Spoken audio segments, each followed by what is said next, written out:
Hey, we're here at IEM New York. We're here with iS.Axslav, who just came from the MLG studio after casting. So, how got the tournament so far? It's been really good. You know, I've missed some of the main stage matches, but of course, because I've been casting a lot of the side matches. There's been a lot of great matches going on, like amazing players. I guess my favorite StarCraft moment game-wise so far, the Life vs. S series, both their series I really enjoyed. I thought they were a great series. And then I was a little disappointed because I'm a huge Flash fan, and he didn't really fulfill my expectations. He only won one series against State, and even that was a super close series. Actually, that might have been the best series of the entire group stage, was Flash against State. Really back and forth and close. But I mean, Flash is expected to win that one, and then he lost his other series, so it's kind of heartbreaking to me. But so you're a Flash fan? I thought you came from a Warcraft 3 background. I mean, I started off in Brood War. I played Brood War reasonably competitively. Oh, what years? So like 2000 to 2003. Oh. And then I switched over to, 98 to 2001. Oh. And then I switched over to Warcraft 3, but I still always followed, you know, like, so when I played, Flash wasn't around, right? I played before Flash.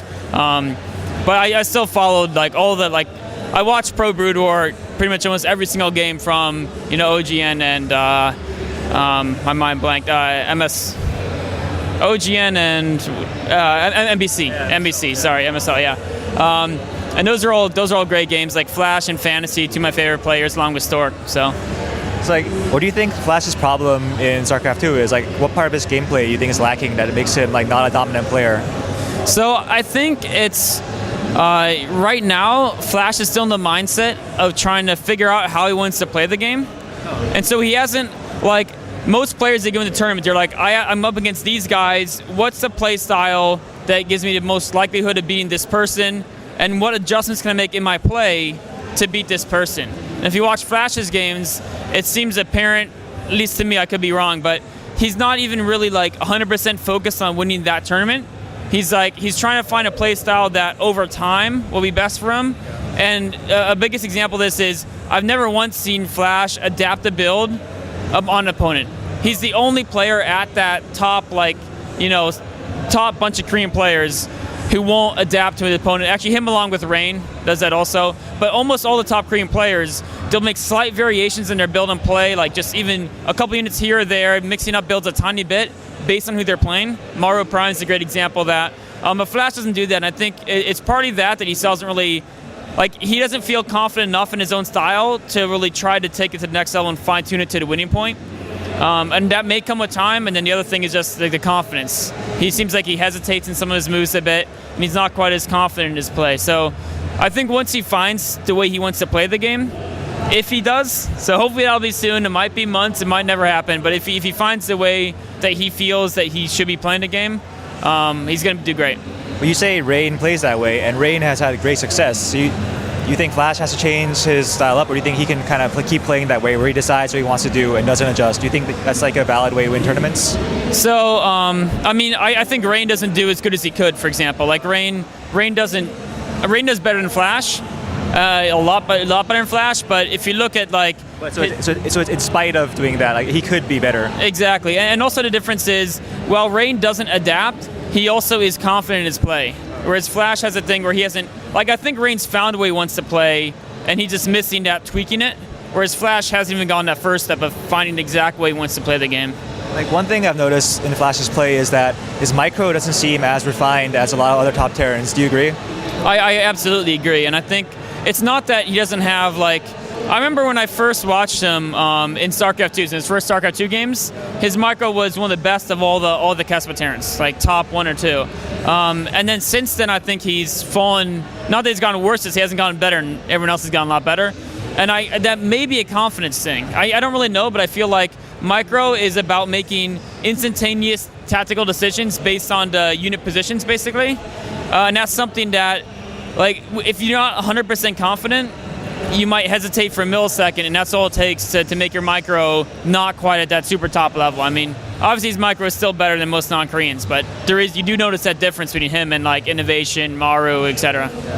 So right now, this is right in the middle of the quarterfinals, and we have just Zergs and Protoss left in the tournament. Obviously, we only started off with two Korean Terrans anyway. But what do you think about the state of the game in this current is right now? I mean, if you look at most top tournaments, balance-wise, it ends up fairly even. This tournament is an exception. Like you said, there's only two top Terrans. And if you look at their stats on paper, Hack is not at the level, like Hack's a great player, but he's not at the level of DRG or San or Liquid Hero. And Flash is a guy who could have been at their level. And I think it's more of, this tournament isn't so much a Terran disappointment, it's a Flash disappointment, because he was the guy, like, if a Terran was going to win this tournament, it would have been Flash, without a doubt. And he just had a really poor performance. And he did have a tough group also. I believe it was Curious was in his group and DRG, right?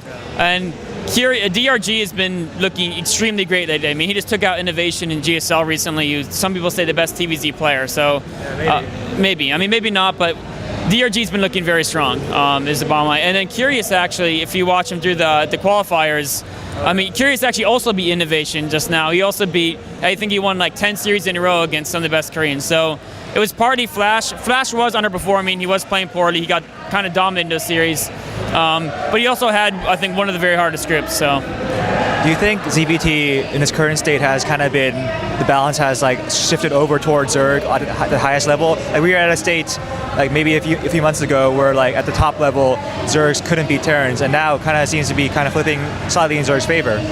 Yeah, I definitely agree, and I think that's the way the game goes, is that Terrans had this style, and they had this certain timing of when they take a third base, timing of when they attack the Zerg, put on aggression, timing of when they add in the drilling claws upgrade and increase their Widowmine. Like all their timings, they figured out, and that was the way they played. And they were crushing Zergs. And then, if you notice, Zergs have changed some of their, they changed basically subtle ways in which the time when they upgrade and how many banings there's how many mutas. They've kind of figured out how to beat that standard Terran style of the biomine.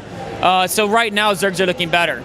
But it's just the ebb and flow. Now Terrans will react. They may say, okay, with a third base, maybe we should go up to 3 factories and go heavier in mines. Or maybe we should add in like 1 Thor, go 3 factories, the tech out factory, get like 2 Thors to help out against the mutas or something. I don't know, like I'm throwing random stuff out there, but the Zergs have been going super muta heavy lately, for example, and they've been using it very aggressively to harass. So Terrans might need to figure out a better response to the mutas.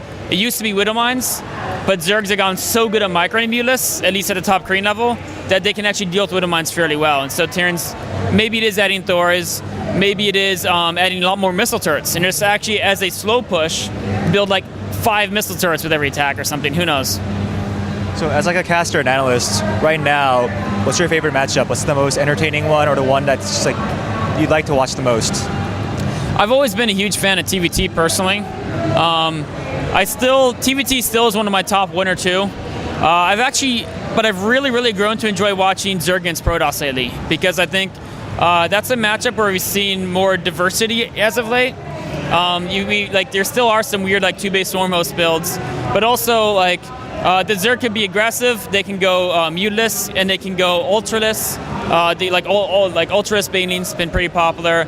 They can go mass Swarmhost, like Sulky crushes everyone with mass Swarm. Basically, there's like 4 different menu compositions. You can do Vipers, and they can switch between them seamlessly, so there's so many options and so much diversity with that.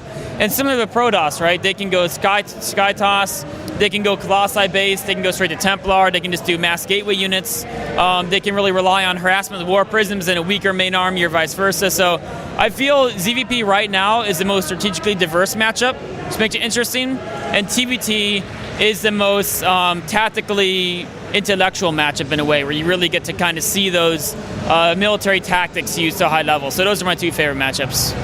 Are you a big SOS fan? I like watching him play. Out of all the Protoss, he may be my favorite top Protoss right now, actually. I love his builds. I know like a lot of just Protoss players really love SOS, and really they're very curious as to what kind of builds he'll bring. Like especially Naniwa, I think he really likes SOS and tries to watch all of his games. Like what about his style do you think is unique? Like what makes him a special player? So the cool thing about SOS is that you'll see a lot of players who will make small adjustments in their builds to react to the way their opponent plays. Yeah. But SOS will make like radically different builds to try to make a new way to play Protoss. And he'll do some of his builds people might call risky, but that's also how you push the frontier of kind of the metagame. And like he'll do stuff like he'll take like a super fast third base against Zerg, like like a gateway expand, no forge, 1 gate, third base, and then he'll get a forge, and he'll like wall in his cannon by his third base with stargates, and he'll like super go fast in a 3 base there and try to make it work. But also in the late game, his army positioning is probably the best out there, along with Zest is really on top of that too. Some of the top favorite Protosses like Hero and Rain, technically they're great, but their late game positioning isn't always as solid, and SOS and Zest are great at that. I think it's so inspiring to watch him because he's probably right now, if you look at like the top 20 Protosses in the world, he's the most creative out of all of them. So I know you probably can't answer this question right now because it's not decided, but 2014 WCS system is probably going to change up a lot. Blizzard hasn't really said all the details yet, but is there a chance that MLG gets back into live StarCraft 2 events? There's definitely a chance. We have, like you said, we haven't formulated all our plans. Basically, my role right now, I'm not just a caster. Axeltoss and myself, we're the producers of the StarCraft stream. So basically, what goes on stream is our call.